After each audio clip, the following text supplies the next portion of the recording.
What's good, you guys? It's Blackyd. I'm back, and today I'm actually going to try and do a professional review on the Galaxy Z Fold 3.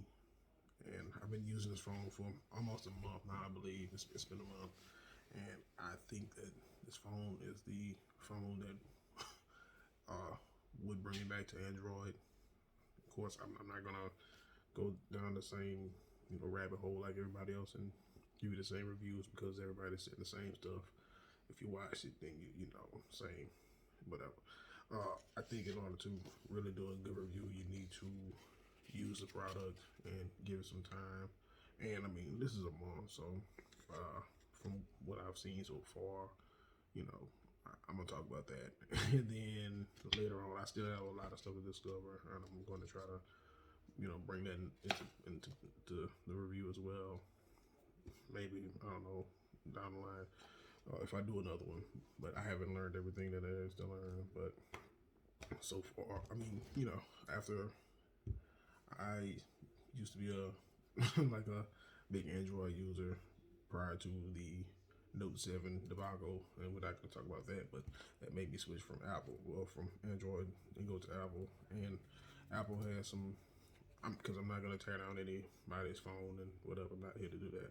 But I enjoy the whole camera aspect of what Apple has versus what Samsung had back then. I think they really did some good work with their cameras, and I'm not knocking because this camera, what I'm using this to record right now, and I think it's pretty great. This is like I don't know the ultra high def at 60 frames, and I'm impressed just looking at myself right now.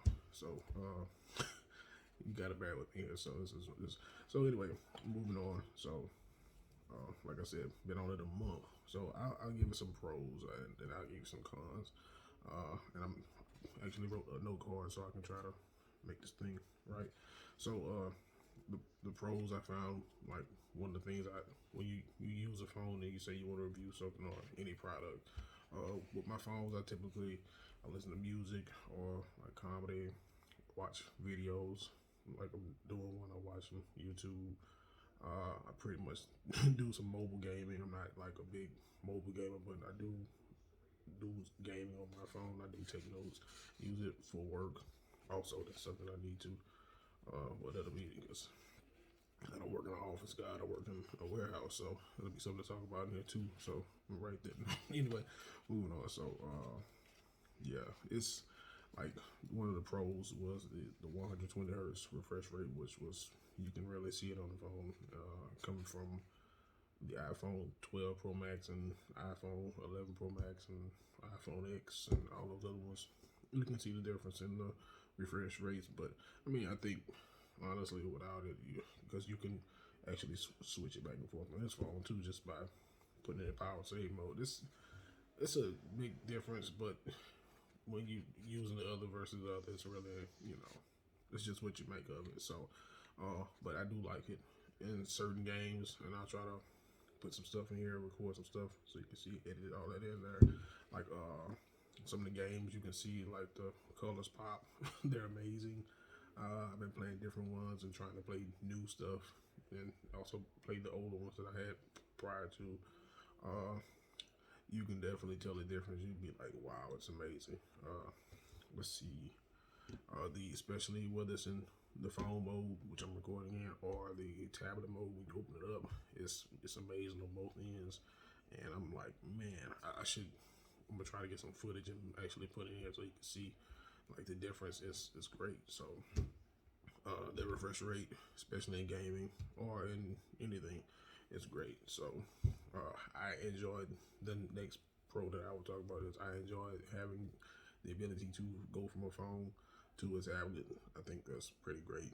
You typically won't use the tablet mode unless you like in a place where you can really use it. Like for me, I work in a warehouse, so very seldomly do I use the tablet mode. Sometimes I'm sitting down if I'm on lunch or if I got a quick break and I'm trying to look somewhere very quick or I'm shooting the text back, pop it open, tablet mode, close it back. But most of the time you'll keep it in the phone mode. But just having both options is pretty cool, and it still fits in your pocket pretty well. It's in the phone mode. It's pretty cool. So I like that, being able to go from one or the other. I like that. Another thing that I'm really enjoying about this phone is the virtual assistant, which they use, Bixby. You also have Google, but I haven't gotten into that one. But it's the small things for me, you guys. It just makes it pretty awesome. So, like, I think I asked Bixby, I was like, hey, turn on location services. It did it. It was like, little stuff like that versus the other heifer over at Apple. She don't do her job. She'll tell you how to get there, but she ain't doing it for you. So I like that. There's little things like that in the phone that makes it pretty good. And when you spend the amount of money on these phones, like what they cost, you want those little tidbits to help you along the way. You shouldn't have to always say, I'm gonna stop being on social media and I gotta go over the settings to turn this on and then go back and turn this off when it should already be there. Sometimes it'll slide down or whatever. But that's a nice thing that I like with the virtual assistant. And then I have to try out Google too, but right now Bixby is doing what they're supposed to do.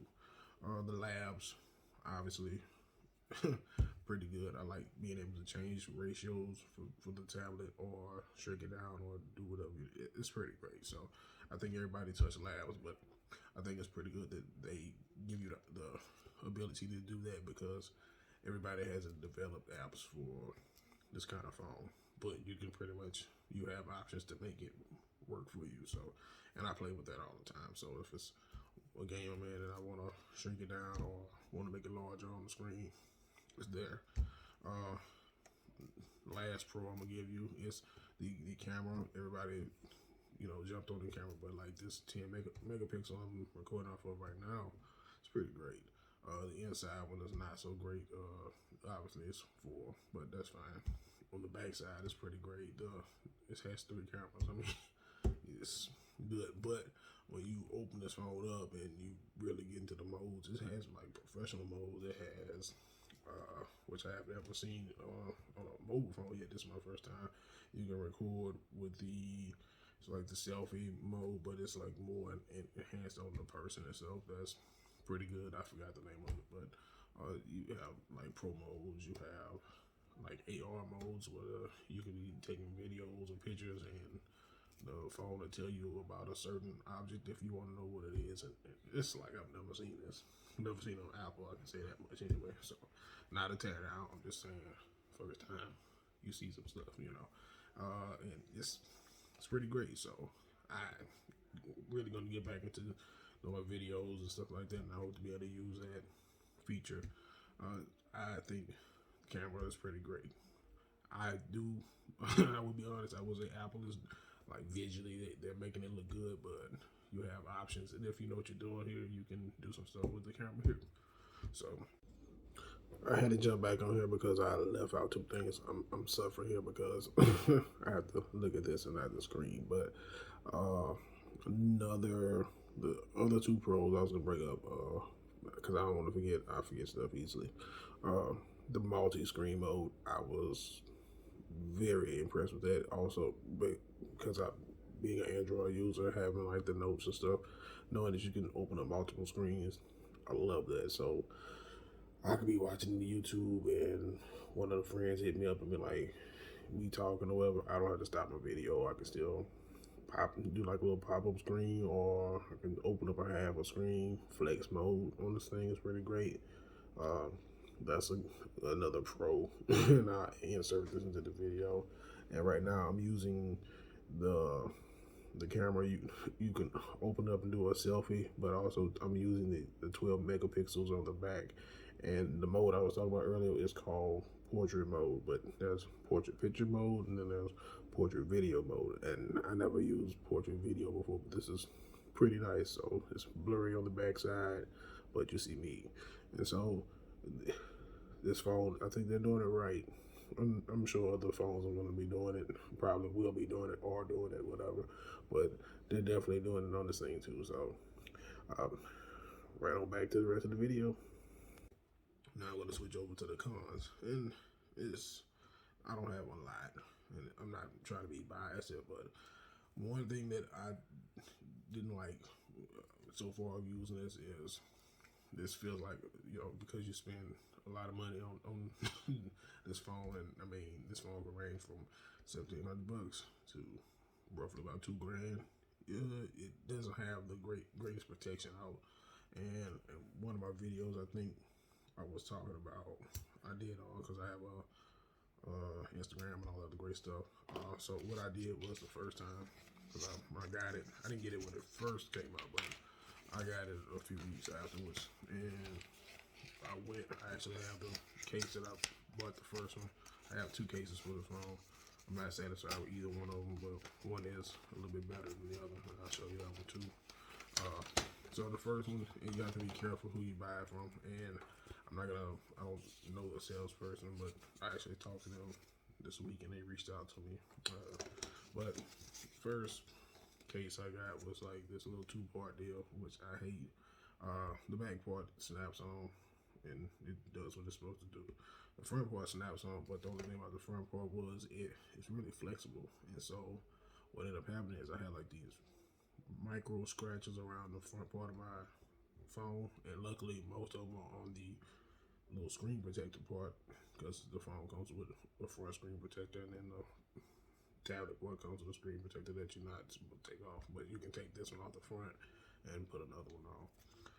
But it did scratch up the design around the housing too, so I mean I can't change that, but I didn't like this little thing, and I feel like they lack protection. I mean, I won't lie, I dropped my phone at work. It's like I raised my hands putting something up and it slipped out.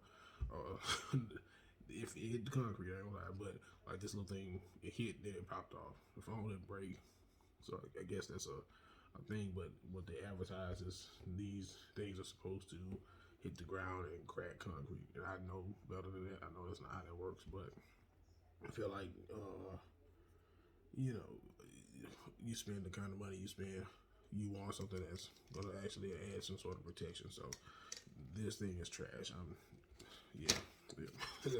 That's all I'm gonna say about that. Put it back in this neat little box. I think the seller wanted to offer me, I don't know, something better. I was like, I'm not gonna waste my time and money shipping and handling trying to fix something that should have already been fixed from Jump Street. Moving on, so then I went with Samsung's their folding situation, which is a little more better. It came with the pen. I like that part of it all, which I think this is a great feature. It takes me back to the Note series, which I was a big fan of. All in all, I feel like it's protective. It's not the greatest. It's real flimsy. It doesn't stay closed always. You have to kind of close it and kind of go back and flop back open or whatever. It doesn't feel all that comfortable to use with the pen attached to it, but you can take that part off if you want to. I haven't done that yet. I do like about both cases that neither came with the adhesive strip. I hate the idea of putting adhesive on anything that you're gonna probably take it off of, especially a phone that's once again cost the amount that it does cost. So I'm gonna go more with this one than the other one. I won't use the other one at all anymore. So it's doing its job. It's not doing the best job, but I would say 80%, 85%, 89% is doing great. You can still, like, at the end of the day, my work day, I know my phone is still dusty. Things like that, it will have dust. This phone is not the greatest for dust, but I work in a warehouse, so what can you do about it? So I think for an everyday person or blue collar worker, you will be okay as long as you don't throw it in the sand or something stupid, whatever. We know better than that. So yeah, lack of protection is one con. The next con, I'm not gonna lie, this phone is a power hog. I mean, even from me setting this up, watching videos on YouTube, and recording this, I know I probably killed at least a good 20 to 30%. I'm not gonna lie to you, it's a power hog, and so for the minute you take it off the charger, this brother started eating battery, and so typical day for me, let's say I get up at 6 and I may make it home roughly about 4:30. I may come home to a battery at 50%, almost 60. Phones I've used before, like the iPhone 11 Pro Max and the 12 Pro, well, I'll say 11 Pro Max, that probably had the best battery so far in a phone that I've used. But the 12 was okay, but it didn't do like the 11. But also, I had an Apple Watch, and then I started using the Bluetooth a lot more, listening to music. So there was factors that impact that, and I use my Bluetooth to listen to music when I'm at work as well. So I'm sure, I'm not gonna lie, I'm sure it's gonna still eat. This phone does, it does eat a lot of battery. So if you decide to go with this form or whatever it is, it's gonna eat. Just being realistic, you can just pull that out for a text message. Okay, it's eating. It's hungry. It's gonna eat. But I mean, you got two phones going. It's pretty much like two phones together. So obviously, it's gonna be a little hungry. So that is a con. But if you can manage, it charges real fast. Anything I put it on the charge. If I put on this regular charger, if I put it in the car, it charges pretty fast. So yeah, you just have to deal with it. And then what I like about the phone is it has it adapts to learning to what you do with it throughout the day. So if you put that on, then you may help save your battery or something. I don't know, but in a month, I ain't gonna lie, I'll be like, let me get to this charger because it's getting real. But you can also save it by putting it back in the 60 hertz frame, something, and it saves some battery so you don't drain everything. Turn off, you have to learn how to, Android, there's ways you can, all kinds of stuff you can do to save battery. Every bit counts. Let's see, the last thing I'm gonna talk about as far as the con goes is, I think I talked about the 120 hertz rate refresh with gaming and stuff like that. I ain't gonna lie to y'all. Some of these games, they talk about doing this stuff, and I mean, one game that I really enjoy that does it. I mean, it does eat battery, but I play Dragon Ball Legends, and the graphics are great, high resolution, great. The phone doesn't heat up. You can play through it. You can see the colors. Like I said, I'm gonna try to do like a little screen record and put it there, and it's really great. But I played, I started playing Raid last night, and man, graphics look okay, but the phone started heating up. I was like, wow, it's definitely putting some pressure on this, processing system or whatever. It does that. I think what was the other one that they promoted heavily when the phone first came out? I can't think of the name of it, but it was on PlayStation 4. Man, I'm about to get the name, but that game, when you install it, it automatically drops it to like a 30 frames per second. Whatever. It's 30 frames, but you can switch it over to 60, and you can put the settings to like the highest quality, and you'll get an alert on the phone that says that it's going to probably start glitching, and the battery will get hot. I experienced the heat from the battery, but I won't lie, if you can put up with that, games do look great. So that's another con. I didn't like that they told us, like, well, I mean, they didn't say that you would have any issues, so I can't blame them for that. But some stuff will, it'll put a tax on your battery, and you will feel the heat from the phone. So I mean, that's probably like the only three things that I didn't like. Mainly the lack of protection. That was more or less. And the battery, I'm getting used to that because I've had phones where batteries were better, and this one is not the best, but it's not the worst. I've had worse too. So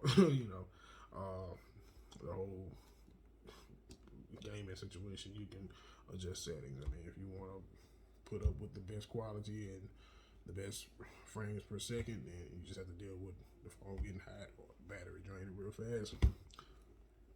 It's a thing.